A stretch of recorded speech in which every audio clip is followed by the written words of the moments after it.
Well, good morning, everyone. Welcome to House Judiciary. Debbie, you want to call the roll? Representative Chesick, Here. Representative Crago, Here. Representative Haroldson, Here. Representative Jennings, Representative Nemec, Representative Oakley, Representative Provenza, Excused. Representative Rodriguez Williams, Here. and Chairman Weishut. Here. Thank you. Well, we will take up two bills today, Senate File 45 and Senate File 35. We'll just start with the sponsors of the bill, bringing the bill to our attention, highlighting the issues, and then we will call on other legislators in the room who want to testify, then other agency personnel, and then the general public. That'll be our progress. We do expect decorum in the meetings, no outbursts.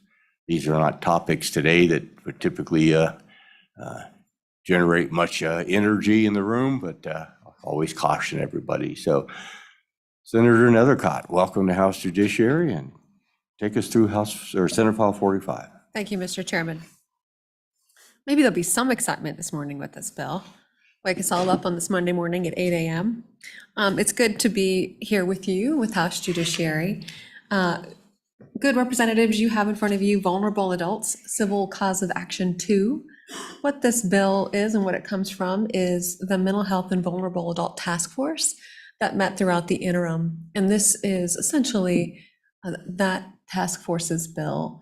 As a result of timing in the interim, it was unable to go before the Joint Judiciary Committee. So I believe the chairman may recall conversations with the chairman of that committee about the ability for you to review this bill and adopt it as a Joint Judiciary Committee bill. So as a result of timing, we were unable to do that. And so I elected to take it as an individual bill from that committee work. So just as a point of, I think, clarification, understand, I think it's important to recognize it's been vetted as a committee bill. The majority of the sponsors on this bill are also members of that committee, which is why you see that grouping together accordingly.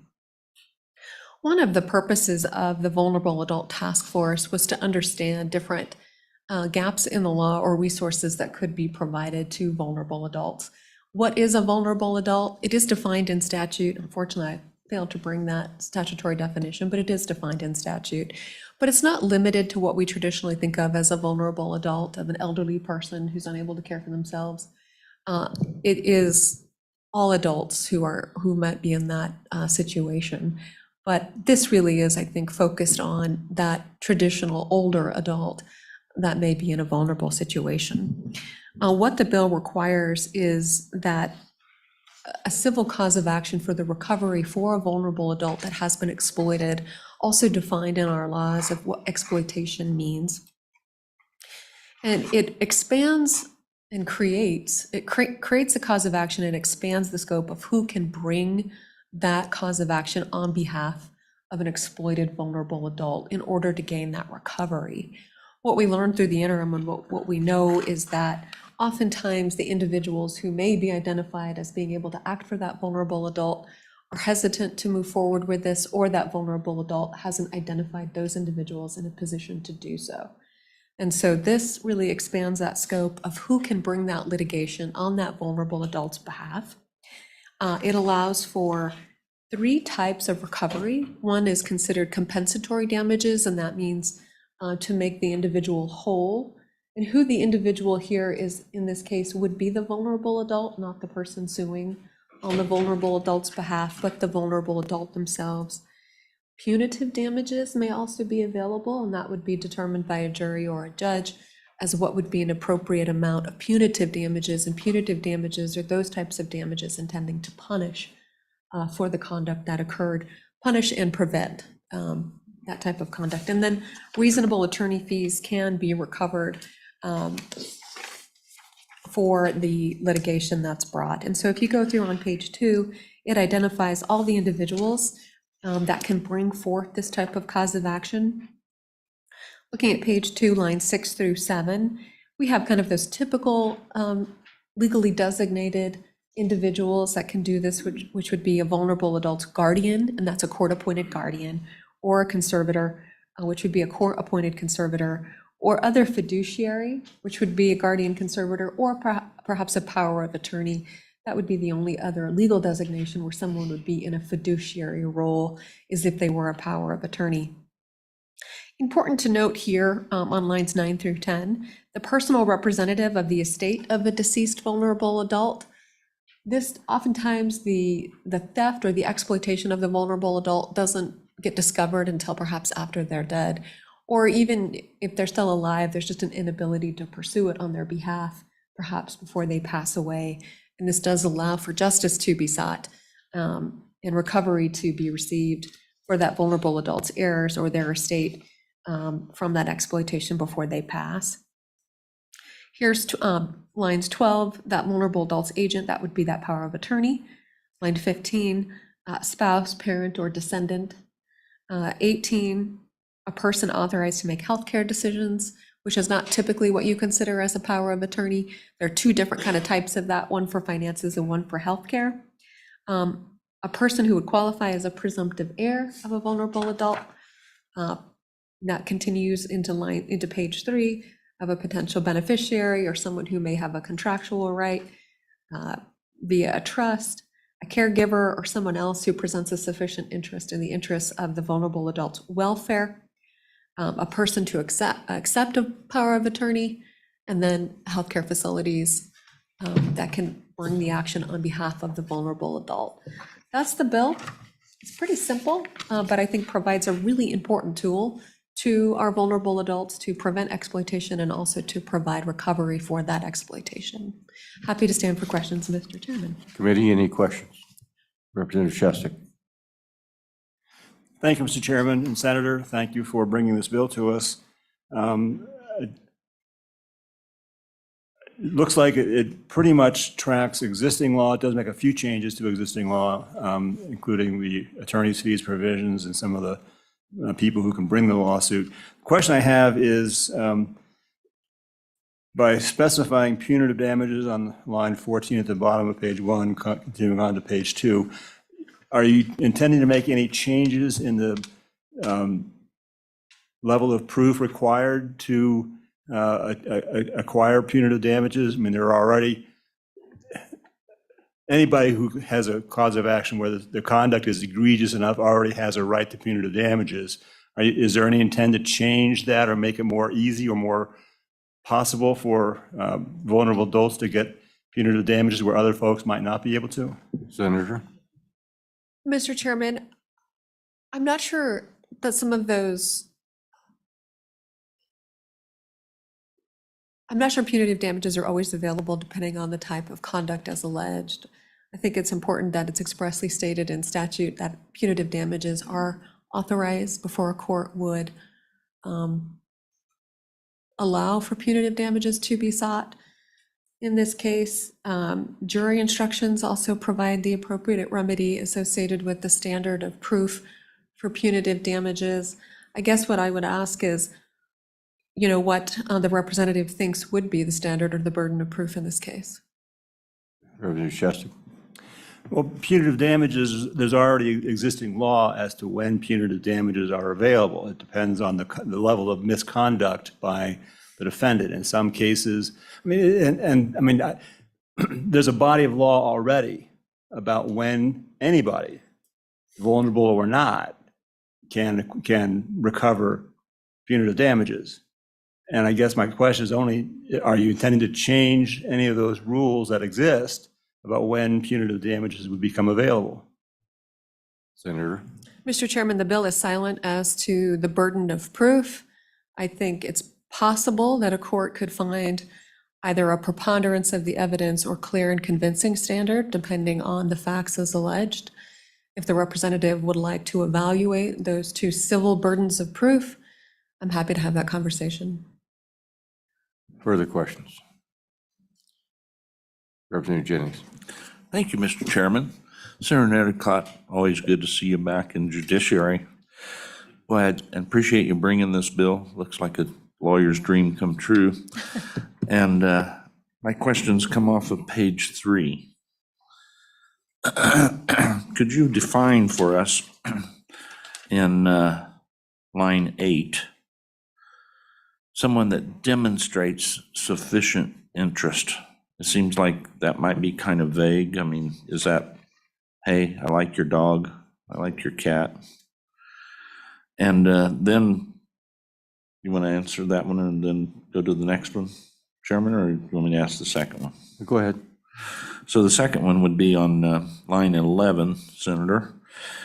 A person asked, well, that, boy, seems like somebody could get themselves involved in a lawsuit of going after something just because somebody else asked them.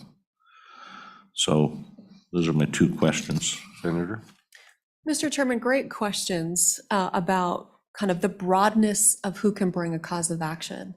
And I think it's really important to understand the procedural posture of how this case would be presented. And so an individual who has some type of a relationship with a vulnerable adult is aware of exploitation occurring. They've likely reported it to authorities. Authorities have been unable or unwilling to investigate further, and they feel helpless about the exploitation that's occurring to the vulnerable adult. And so it would be their independent decision whether or not to move forward with some civil cause of action.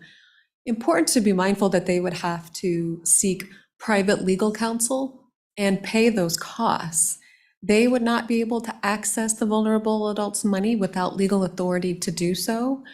And so in all reality, that person with sufficient interest would need to come up with their own funds to pay for an attorney to seek a remedy that they would not receive. It would go back to the vulnerable adult. Now, the legislation, the bill does contemplate their ability to recover attorney fees, but that's not guaranteed.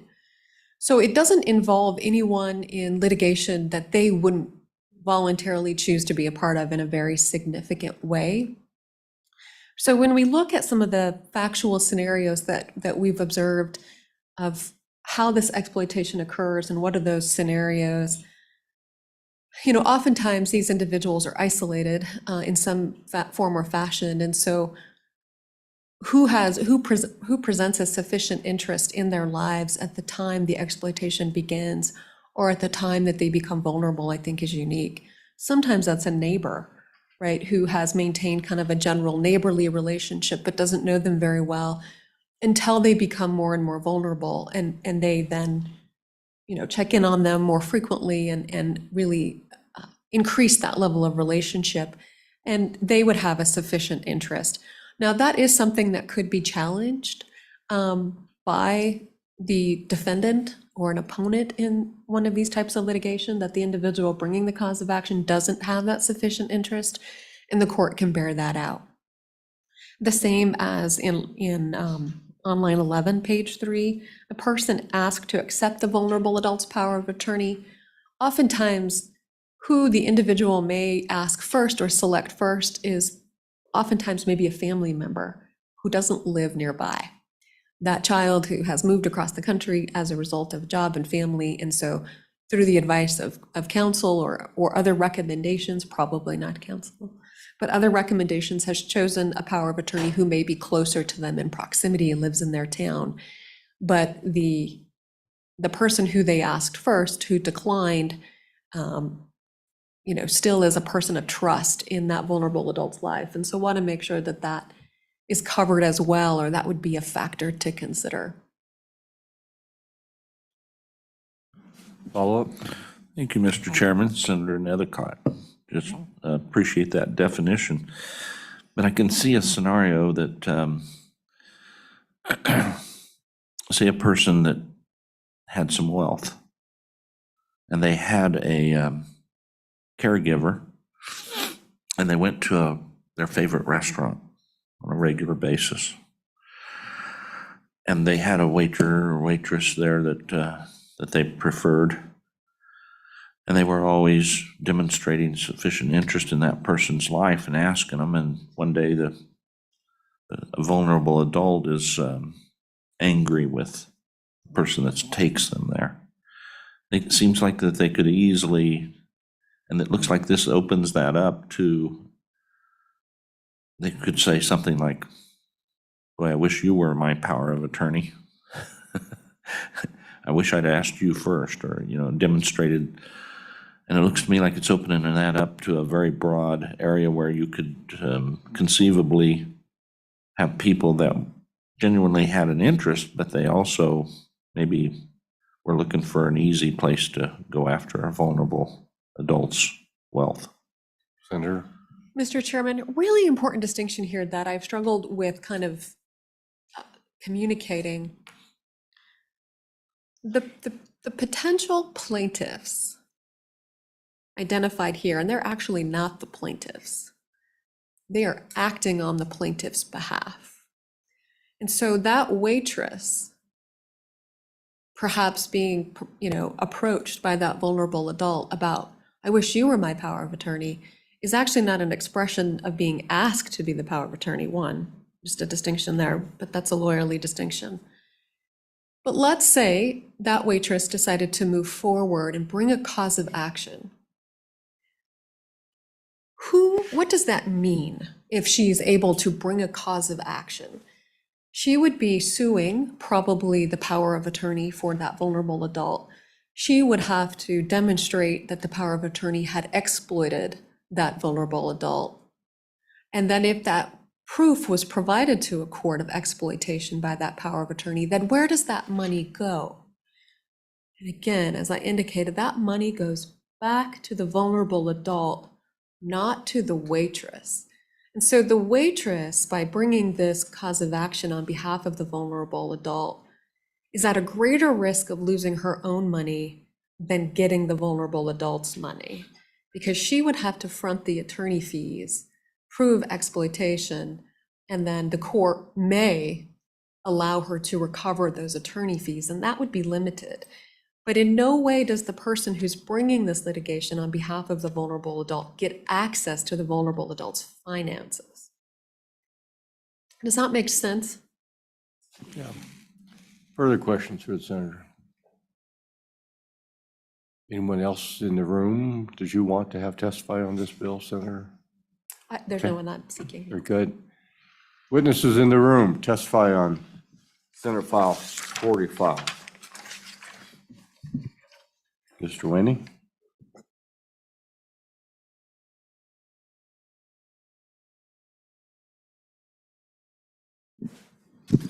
Mr. Chairman, Bill Winnie, Sublette County. I have two instances in personal experience that may shed light into this process you're looking at, and I support the bill.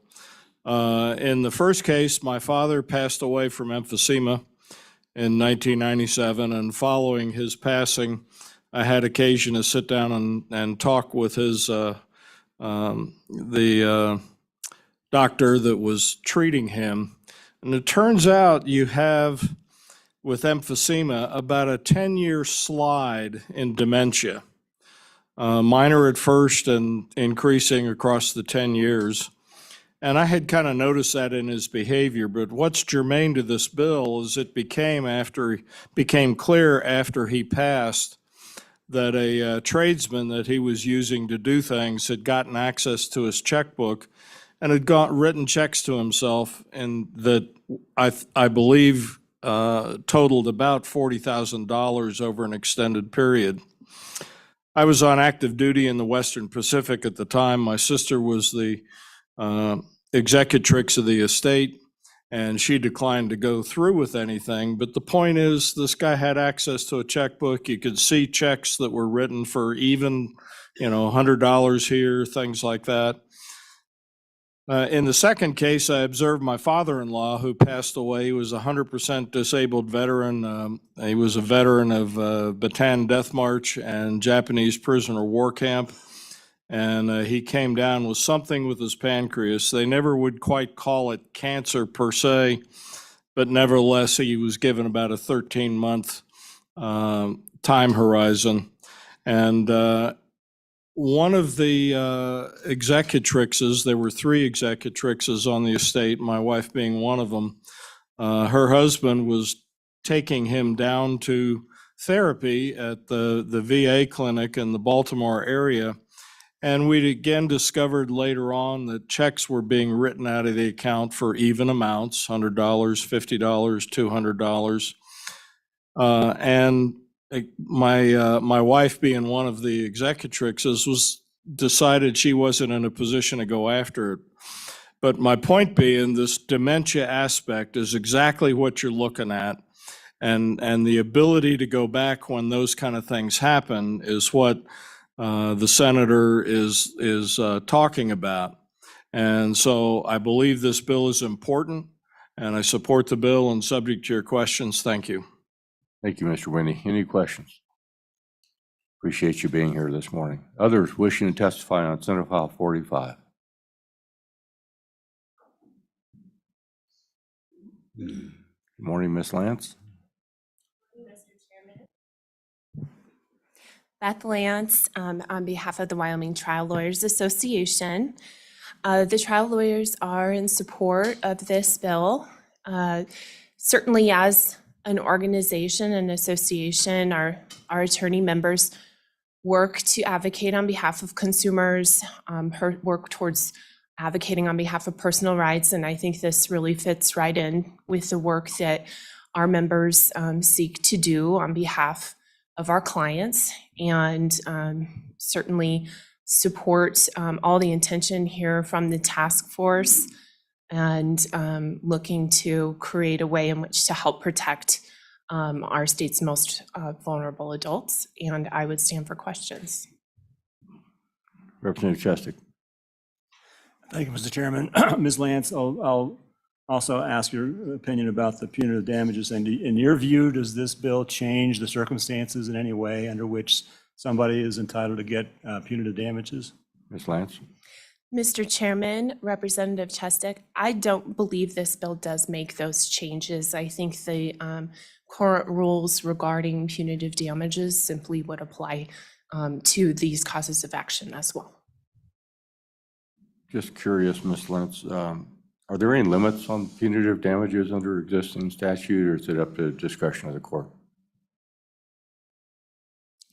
Mr. Chairman, yeah, I don't believe we have a specific capped amount, except of course under like the Wyoming Governmental Claims Act, that would be different. But in a regular civil case, these cases typically go in front of juries, and they decide whether they should even be awarded at all, and what would be considered fair and under the circumstances and facts of that case. Further questions? Seeing none, thank you very much. Thank you, Mr. Chairman. Others in the room on Senate 45?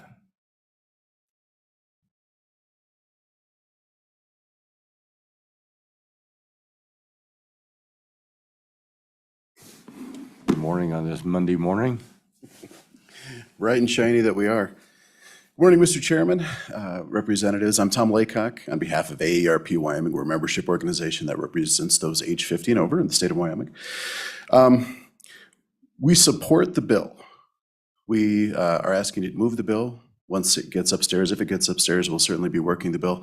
We do have a request for a change, and that is to remove the lines on page 3 that do relate to the question about someone who's been asked to be the power of attorney. Frankly, we're struggling with that a little bit.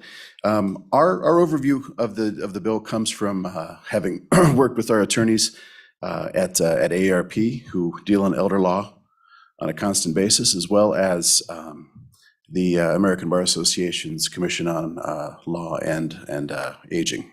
So in each case, they said this is a great idea.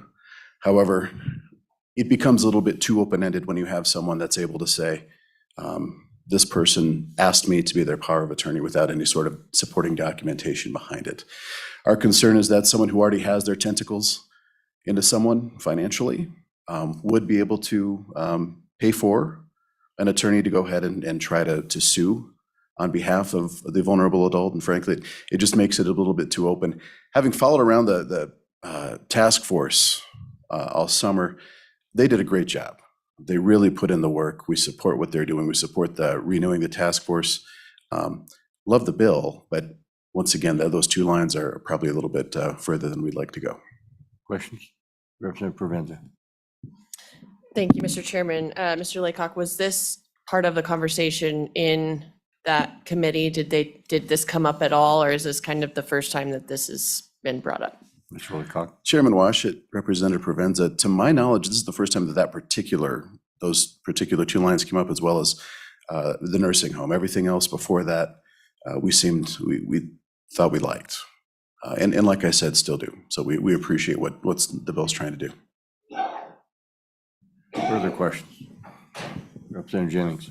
Mr. Chairman, Mr. Laycock, I think I might have missed this with the earlier testimony of the senator, but since you're here, I'd like to ask you about the next one also. The nursing care facility, who's the provider, almost seems like that they might, because they are many times the defendant in a lot of these cases, or if there is a case.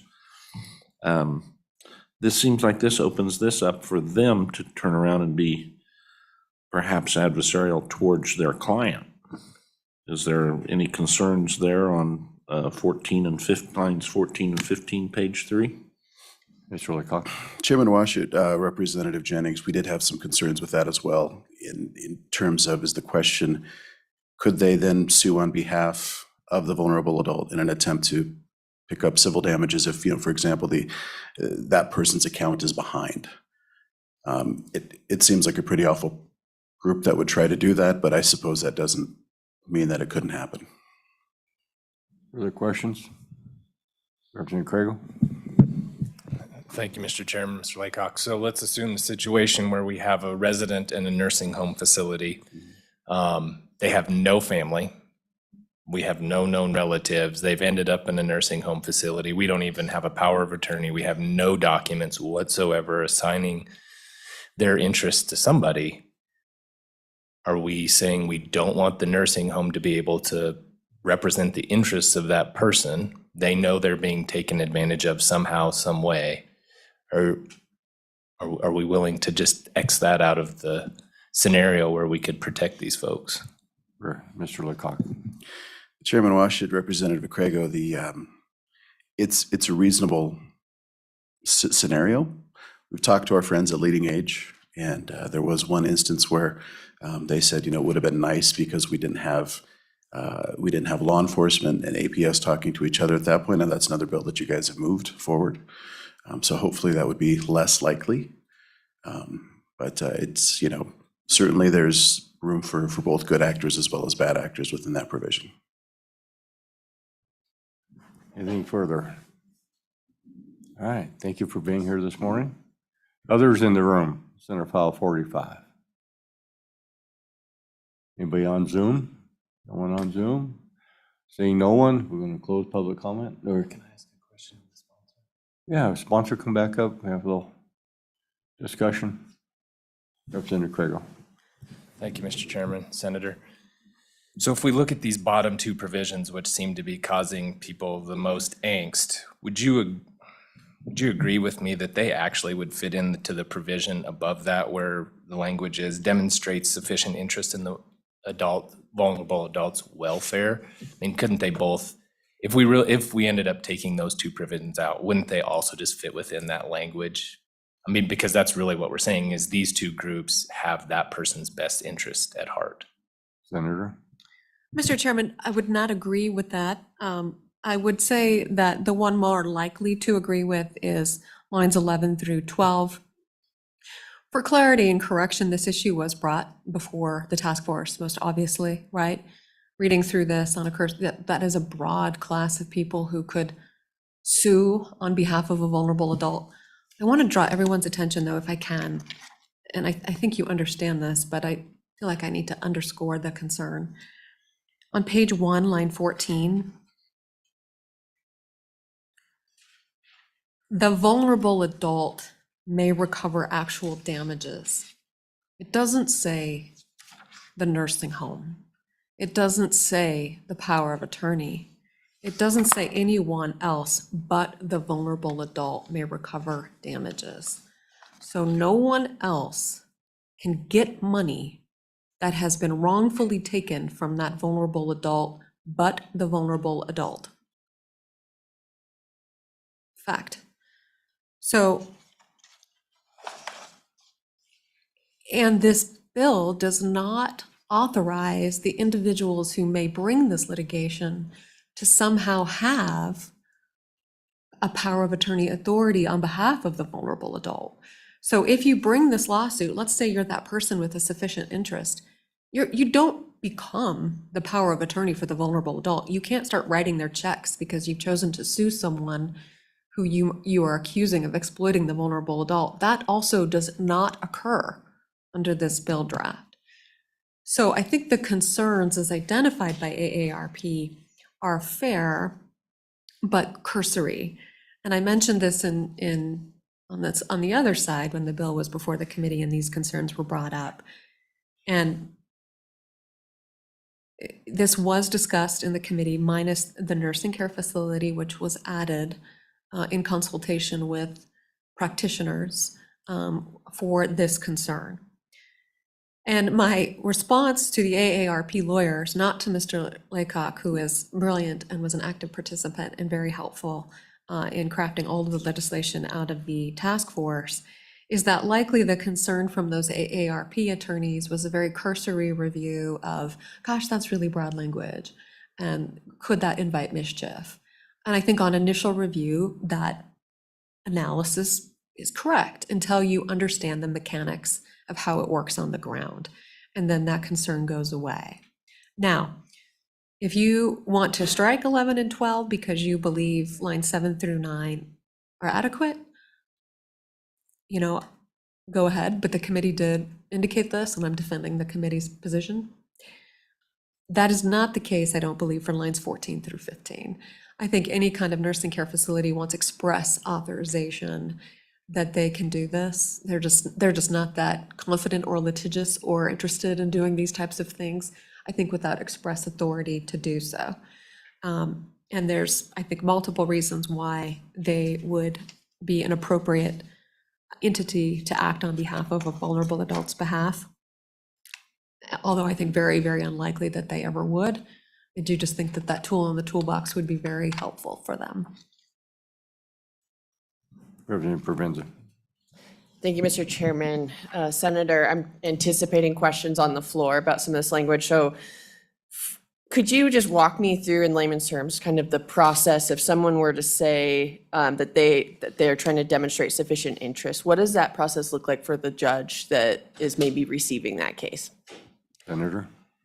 Thank you, Mr. Chairman. If the cause of action was being brought under that particular provision, then that individual would have to lay out a series of facts demonstrating sufficient interest, which of course is up for interpretation, which is really good.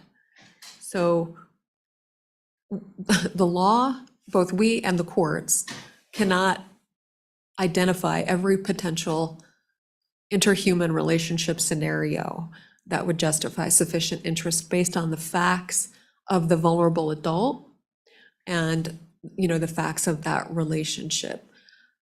Typically, I think it would be, and what I've seen in the past under similar litigation under the Uniform Power of Attorney Act, which also allows anyone with a sufficient interest to come forward. So this is not new language in the law. It was a longtime girlfriend of 30 years, not a family member, but had maintained a relationship with this individual for decades, on and off throughout the years. And in that moment in time, they were never married. They hadn't dated for 20 years, right? They, never identified in any paperwork or documents. But when she'd come visit every year, she would visit him. And during one of those visits, she learned things that she felt concerned about. So she brought litigation on his behalf in order to understand what was going on under that power of attorney. That that's just an example from real life that I could bring up, each one, again, being different, but broad and flexible enough, again, to protect the vulnerable adult. Senator, when one of these people bring this type of cause of action, they already have to have the facts about the exploitation. So it would seem to me that the more casual that relationship, the less likely it is that that individual would have that knowledge. So that they don't file the action in order to learn about exploitation. They have to know about exploitation to bring the suit. Am I correct on that? Mr. Chairman, that is correct. Representative Jennings? Thank you, Mr. Chairman. Senator Nethercott. So I think I am okay understanding where you're at on the 11 and 12, but in 14, 15, again, 9 times out of 10, I get it. The nursing care facility would be a good actor. But let's take, for instance, the one time where it might not be. They're the client, and so helping a vulnerable adult recover against a perceived infraction against that adult, they also become the beneficiary because they're also the client of the vulnerable adult. You see any conflict there that might be that might arise or gives a little consternation into this? Just soothe my feathers a little, if you would. Mr. Chairman, no. I think the scenario you might be referring to is that the patient is paying the nursing care facility, and the nursing care facility then is owed money, of which they are not able to receive anymore because that vulnerable adult has been exploited. Certainly a concern that the nursing care facility isn't being paid, but what happens when a nursing care facility isn't being paid? What happens to the patient? Do they get to stay? They don't get to stay. They don't get to stay if they can't pay. So I'm not sure what result we would want to actually have happen there when we look at the 3rd, 4th, 5th, and 6th effects, other than that exploited vulnerable adult no longer being in a nursing care facility. Further questions? Seeing none. Any closing comments, Senator?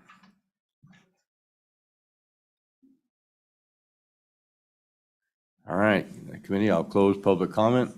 Committee, what's your pleasure? Move the bill. Moved by Crago, second by Provenza. Discussion on the bill, amendments?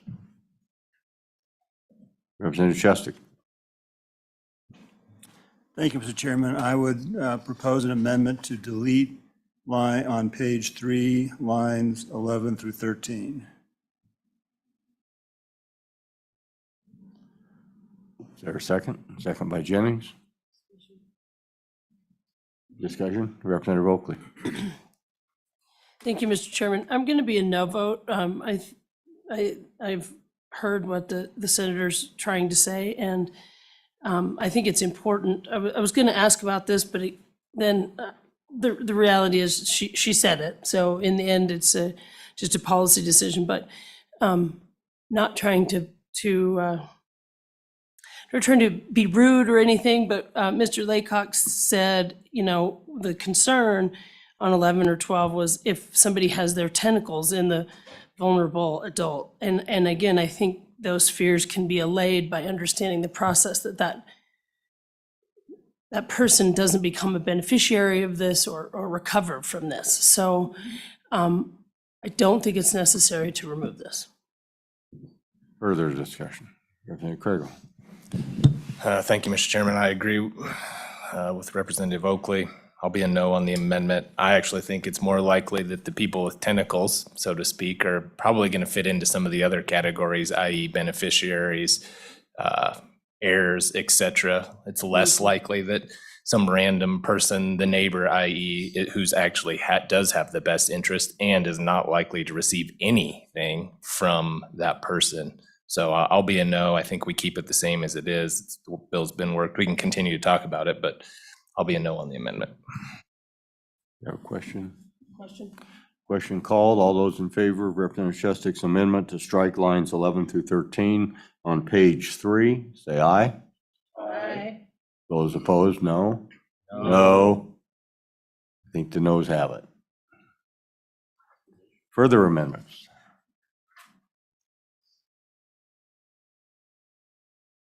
Seeing none? Question being called. Debbie, you want to call the roll on Senate File 45? Representative Chestik? Aye. Representative Crago? Aye. Representative Haroldson? Aye. Representative Jennings? Representative Nemec, Aye. Representative Oakley, Aye. Representative Provenza, Representative Rodriguez Williams, Aye. Chairman Washington. Aye. You have a total of 9 ayes. Thank you. And do you have someone to carry the bill on the House floor? Well, you are co-sponsor, Mr. Chairman? Representative Oakley. I'll just send it to your Nelson. Representative Oakley? Yeah, sure. Very good.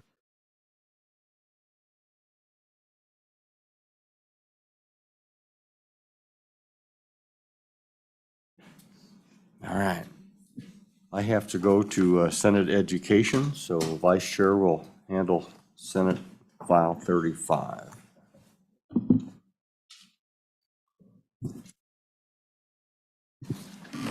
All right, committee, we're going to move on to Senate File number 35, Public Records DOC Investigations. We saw this bill in the interim.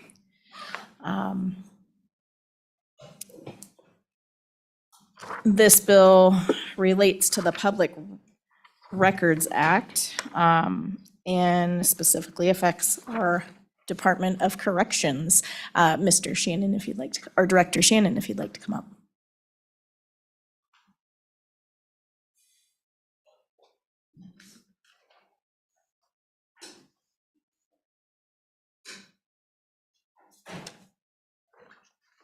Welcome, Director Shannon, and if you'd like to describe to us how this bill affects Department of Corrections. Thank you, Madam Chair. Committee members. I'm Dan Shannon, Director for Department of Corrections. To my left, I have Major Tim Rysell, who leads up our Investigative Service Unit, and he'll be here to assist me with any operational questions. I just have through my notes, I just have some comments. It'll just take a few minutes, Madam Chair, with your permission. Please proceed. Committee members, I'm here today to address Statute 164203, or proposed Senate File 35. The Public Records Act contains exceptions and grounds for denying the rights of inspection of public records. Specifically, Statute 164203 states that a custodian may deny the rights of inspection on grounds that disclosed would be contrary to public interest. Now, this request is not based upon hidden information. More importantly, it's a request to establish a procedure for due process of the requester and to keeping our inmates, staff, families, and victims safe. The Act clearly identifies that the Department of Corrections is not requesting to hide records. It's asking for, by including us in this act, it would procedurally provide a judiciary review or an in-camera review. And I'll explain that further. The statute specifically references records of investigations conducted by or the intelligence information or security procedures of any sheriff, county attorney, city attorney, attorney general, state auditor, police department, or any other investigative files compiled for any other law enforcement or prosecution purposes. Everyone on this list is not in law enforcement. Our ISUs are post officers and in law enforcement retirement. I'm not aware of any other Wyoming agency whose core principles and values require more security procedures and intelligence information than the Department of Corrections. I'm asking for your consideration for the Investigative Service Unit only to be considered, not the Department of Corrections. I want to reemphasize this is for the purpose of intelligence information, security procedures, and prosecution. Even if it approved, it would only provide a limited scope, as all documents are available for judiciary review. A recent amendment from your counterparts required that the AG's office provide authorization. As I mentioned earlier, we're not hiding any information. Simply, this action will allow the court to provide an in-camera review to make a determination. We are an agency founded on many principles, but most importantly being public safety and trust. Corrections is responsible for the incarceration of felons, of those individuals, and as well as supervision. We have 23 field offices, 5 state correctional facilities, and contracted agencies. Our vision of public safety is broad and includes more than those that we supervise. It includes the staff that leave our workplace every day to live in the same communities they strive to protect, the victims of crime, the citizens of our great state, as well as those families and friends who are affected by incarceration. As previously testified, we are not asking for protection of all DOC documents, only the ISU investigative and more specifically the gang and intelligence records. To put this in perspective, the Department of Corrections generates over 1,000 incident reports per year, all of which require some level of review and many require investigative reports. Of those, only a small portion, below 7%, even rise to the level of review to meet the criteria for an investigative service unit. And all criminal activity of investigations are submitted to county prosecutors as well as the Wyoming Post Commission. Although the DOC is one of the state's largest agencies, the ISU, we employ 4 post-certified investigators, 2 which are certified polygraphers, 1 gang intelligence manager, 2 canine narcotic officers, and an intelligence analyst who's stationed at our DCI Intelligence Center. With the average tenure of over 16 years per employee and over 18,000 hours of training, we have highly qualified individuals. Why do we have an ISU? Because 20 years ago, a federal lawsuit which imposed a consent decree upon the Department of Corrections disclosed we didn't have a safe reporting mechanism for those who are confined. No investigative measures to keep individuals safe as well as information they provided, and inmates were being assaulted. We're here to ensure this never happens again. When the ISU redacts records are released, unless we deny all records, which is typically enough unredacted information contain the post a safety risk. Even when we comply with the state's position of transparency through redaction, interference can easily be drawn. We're a small department. By redacting this information, inmates are left to fill in the blanks, which is a greater concern as inmate requests, they can request public documents, which they often do. This information has resulted in many inmates being shipped out of state through our interstate compact, and I don't believe that's necessary. As well as individuals refuse to report contraband for fear of harm. It's crucial for the DOC to have the discretion releasing information pertaining to investigative or intelligent gang information. Why was corrections never added to 16.4203? It's my opinion that the law was enacted, which I'm aware of, before the DOC's uniformed staff became post officers in 2007. The ISU is made up of post-certified investigative staffs who report directly to my office by design, which is the best practice standard and without influence. The agency counts on this unit to provide impartial, uninfluenced facts to enable my office to make well-informed decisions. Beyond the DOC, the ISU coordinates investigations and intelligence information regionally with outside law enforcement agencies. Moreover, we have our other missions include K-9 support to our prisons, probation and parole agencies, offices, contract agencies, and local law enforcement. The ISU is also the hub of intelligence information and works hand in hand with other state agencies, evidenced by our partnership with the DCI. Often we're requested to conduct outside agencies. Just in the past year or so, we've conducted investigations for A&I, the Liquor Division, Public Defender's Office, Military Department, and other law agencies. Some DOC records have already been protected. Wyoming Statute 17.9.101 through 102 protects criminal histories records. Statute 713.49 protects probation and parole records, a portion of them, who are, even though they're not post, they're in law enforcement retirement. And I think our agency's done a pretty good job. There's never been a violation that I'm aware of with these protected records. Our staff are required by policy to investigate serious matters that involved ISU records. So the probation and parole records are protected, but when Major Reisel's team has to go and investigate it, they're not. Additionally, we find discrepancies between those investigations conducted at a county jail versus a state prison. And for an example, an investigation taking place at a county jail is afforded protection under this act. However, the same incident taking place in a state prison and being investigated by the ISU is not. Goshen County Jail, you could have an incident, but at Torrington WMCI, it's not protected. With the height and level of gang violence in intelligence systems compared to our county jail, this is very surprising to me. I fully support transparency and understand that corrections is built on trust. We must not sacrifice the safety of the public, those we supervise, or our staff. In testifying before to you, I ask for nothing more than what our other post officers.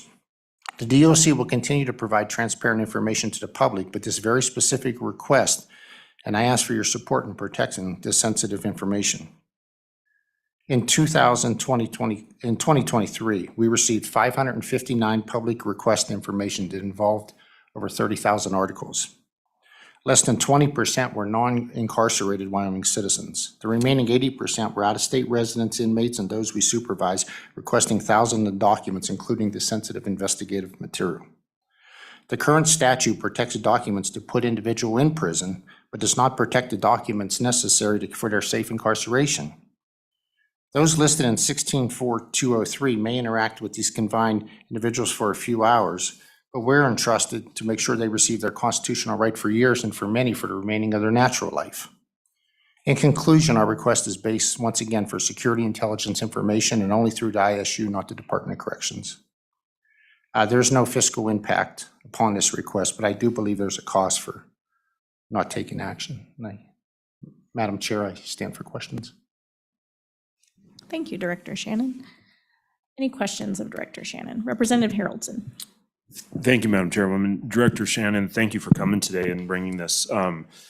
Just boil it down to a simple, let's just say I wanted to request records after this goes into codified law. What would that process look like and the timetable be?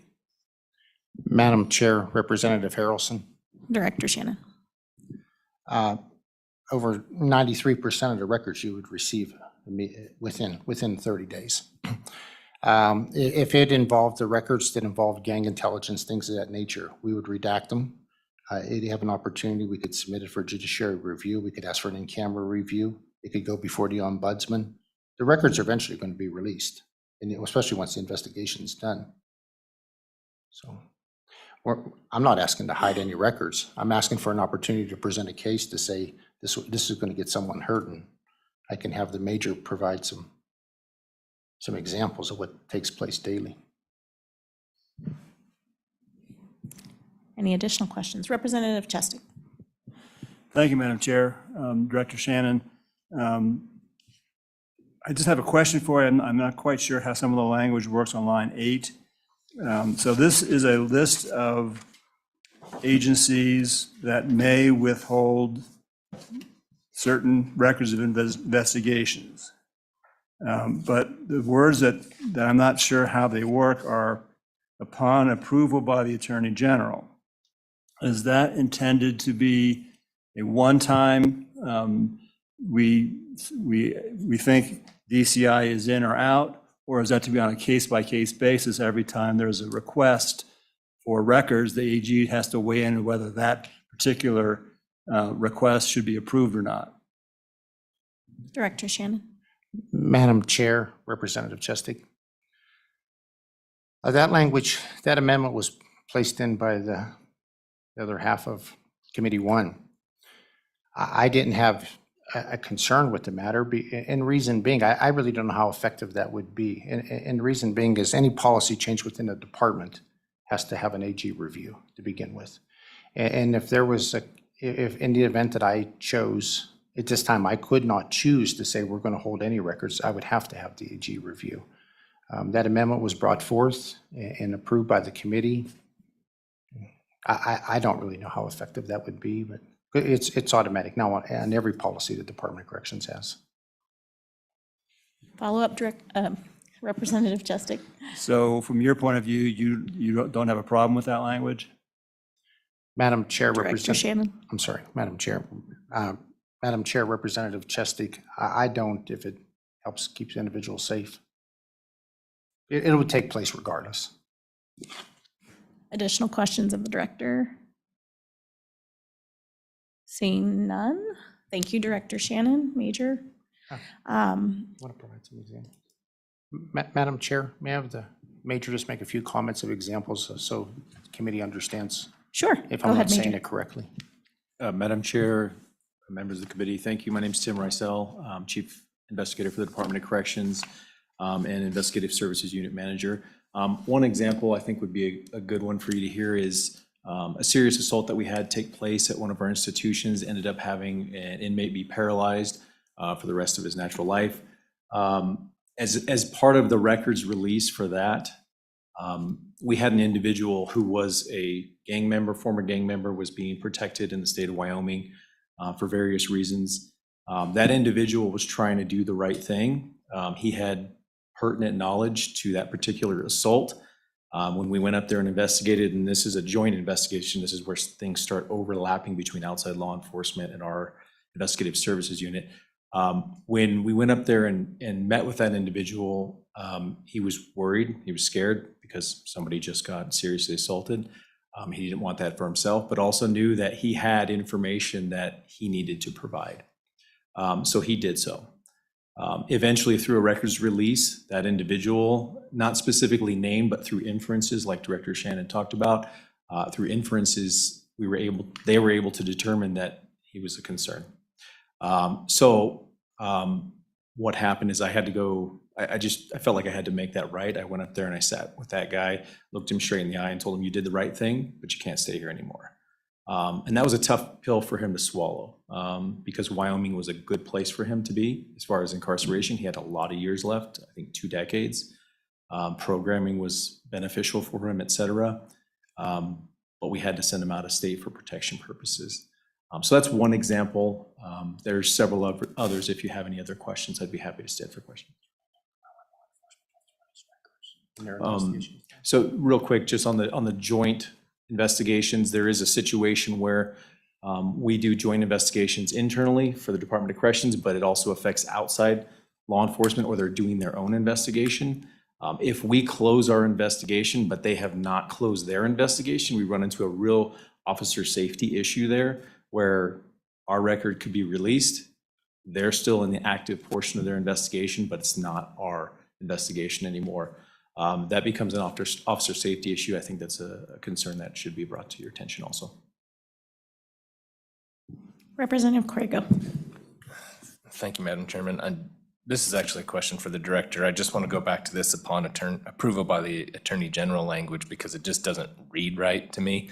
So I just want to clarify, if we took that language out, you're still going to run these decisions through the Attorney General's office, whether that language is in there or not. Is that my understanding?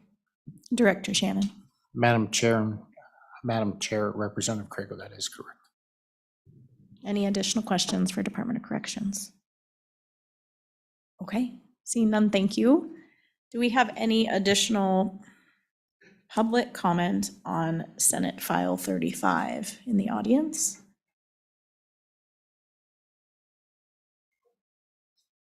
Seeing none. Okay, any on Zoom? None on Zoom. All right, committee, what is your pleasure?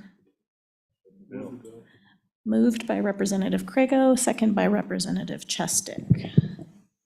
Discussion, amendments. Representative Craigo. Thank you, Madam Chairman. I'd like to propose striking the words "upon approval by the Attorney General" on line 7 and 8. Seconded by Representative Oakley. Discussion. Madam Chairman, it just doesn't read right to me, that the language doesn't fit in there, and we heard from the good director that this is going to happen anyways. It's part of their process. So I'd just like to take it out, clean the language up, and take it back to its original form as it came out of committee, joint committee. So that's the reason I'm doing it. Thank you, Madam Chairman. Any additional discussion on the amendment? Okay, seeing none. All in favor of Representative Craigo's amendment to strike "upon approval by the Attorney General," please say aye. Aye. All opposed? No. The amendment has passed. Any additional amendments? No additional amendments. Question being called. If you would call the roll on Senate File 35. Representative Chestick, Aye. Representative Craigo, Representative Harrelson, Representative Jennings, Representative Nemec, Representative Oakley, Representative Provenza, Representative Rodriguez-Williams. Aye. And did Chairman Washut leave a vote for you? He did. Chairman Washut left a vote of aye. We have a total of 9 ayes. Thank you. Senate File 35 has passed House Judiciary Committee.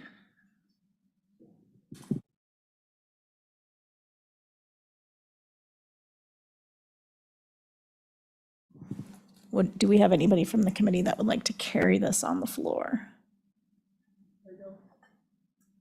I can do it, yes. You want to switch? I'll do this one, you do that one. I'll do this. Representative Crago, thank you for volunteering. Okay, seeing no other business, we are adjourned.